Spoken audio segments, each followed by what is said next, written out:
Okay, so I'm Steve Kirch, CEO of Token. We started in the open banking area, and we've morphed into adding stablecoins to the mix. We have 30 people. We raised $25 million, and so let me tell you my history in the 10 minutes I have. I started back in Bitcoin. I learned Bitcoin from Adam Back. Adam was the guy who's causing all the pain of calculating the hash to win the block. And so Adam taught me about Bitcoin. I thought that was pretty interesting. And then a few years later, I met this guy. Actually, I met him earlier. I ran into him again. His name is Andrei Zamovsky. Anybody heard of him? Okay, this is the unknown author of Tether. So he actually wrote the Tether code for the guys at Bitfinex. So he ran into me and we were talking and he said, hey, we have this thing called Tether. It's tied to the US dollar, and what do I think of it? And I said, sounds interesting, but is anyone really going to trust them? And so I was wrong then. So let me say that the economics, so Tether has unique economics, which is the money goes in, but it doesn't come out. And so they can make their money in various ways, and they can print money without having the bank backing and manipulate markets and do all sorts of things. So Tether has a very interesting business model, which I don't think is very sustainable. But for the others of us in this area of stablecoins, the way most of us make money is on the float. So our objective is to have you hold our stablecoin for as long as possible and hold on to it, and not interchange it with someone else's stablecoin, because we only make money when you're holding our stablecoin. And we're basically taking that money, we're earning interest on it, and that's how we make money.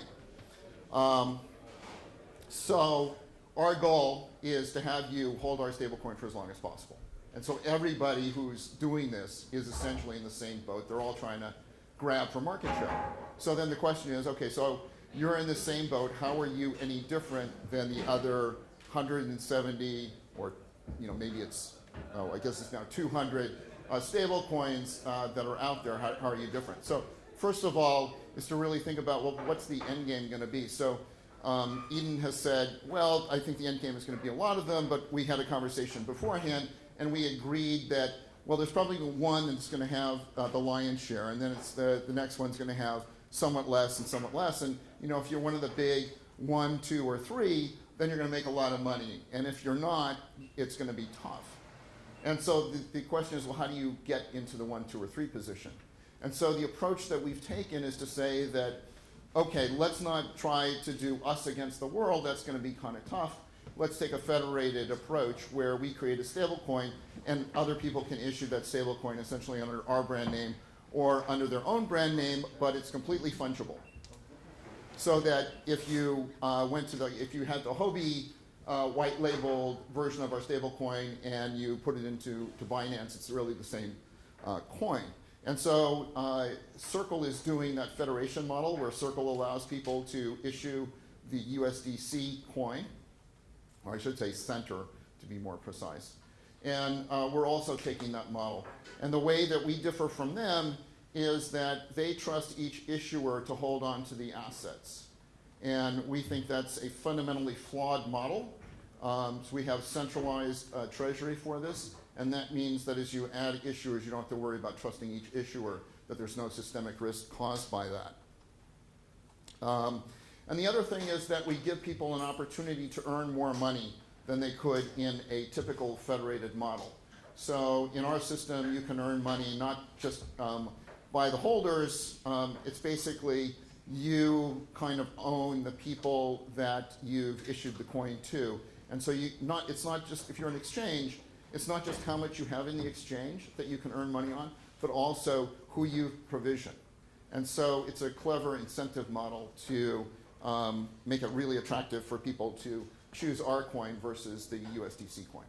Okay, so those are the main things. We have issuers currently lined up to issue 34 different currencies. So instead of just having a US dollar currency, think about the G10, plus the other 24 most popular currencies. We're multi-chain right now. We're live on Stellar, Bitcoin Cash, the Wormhole protocol, and also on Ethereum. We're also thought it was important to have a user-friendly app, so we have a mobile app that works on Android and iOS. And the last point is that we are central bank friendly, because we thought at the end of the day, some of these central banks, and usually a central bank takes about 5 years. In the US, for the Fed, the speed of light for the Fed is 5 years from when they get an idea to when it happens. And that's probably pretty typical for a central bank. They like to be really careful.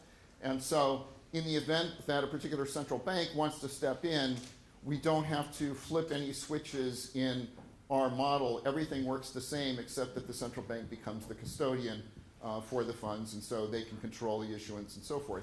And so that way you don't disrupt the whole thing when in any one of the 34 or all of the 34, the central bank comes in and says, hey, we want to manage it. So we've just kind of designed for thinking about, hey, what's happening right now as well as the future. So I'll end the talk there and open it up for questions. Thanks very much, Steve. Great talk.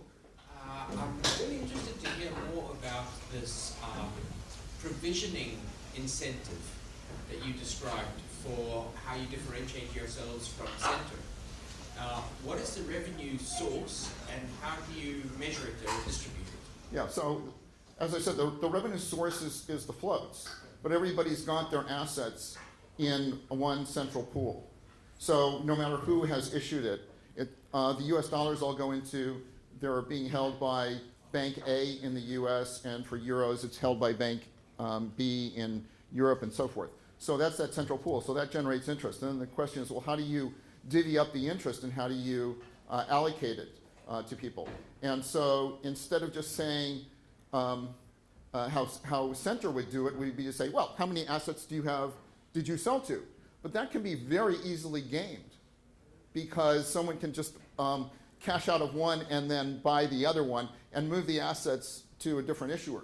So the Center model is completely flawed as far as I can see for how you can make money. So what we do is we say, hey, look, who did you, if you're an issuer, who did you touch? Who do you know? Who did you sort of befriend to get them into the system? And so it's just like credit cards. I mean, so we're saying that, hey, this is going to be like issuing credit cards. Issuing digital cash is going to be like issuing credit cards. And the person that issued the card or the address to the person then should get the revenue stream for that person.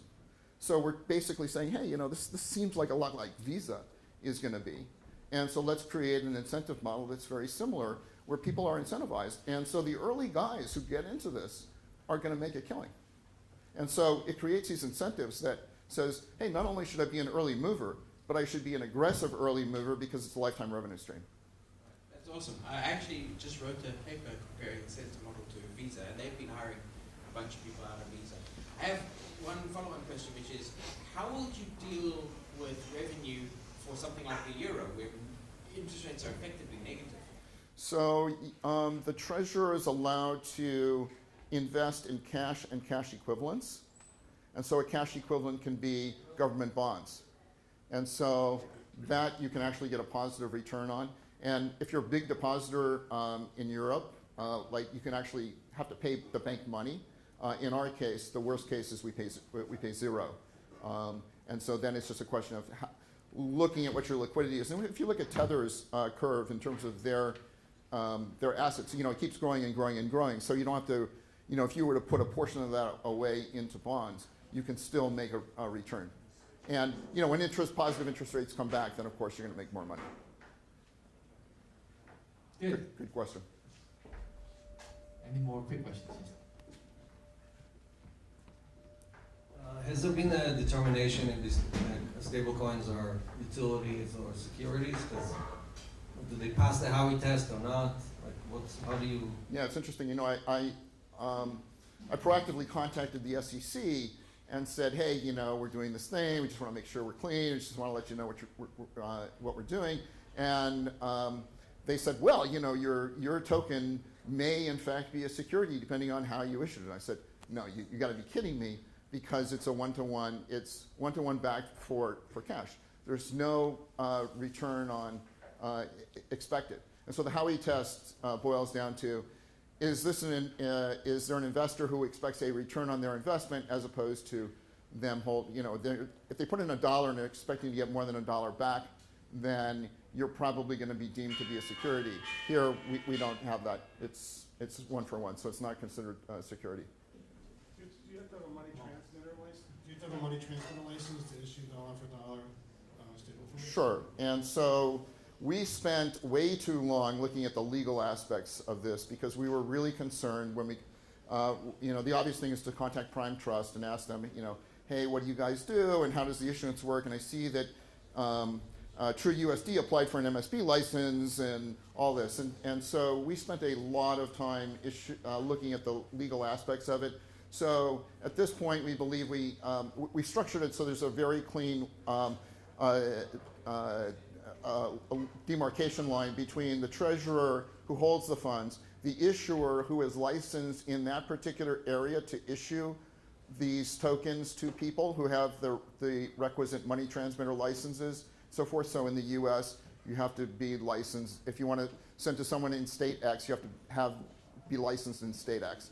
And so you basically have a bunch of issuers on top of the treasurer who is licensed to issue in that particular area. And so that's how we do it. We don't try to get around the law. We try to structure things so that we're in strict compliance. Steve, thank you so much. And give a big hand of applause.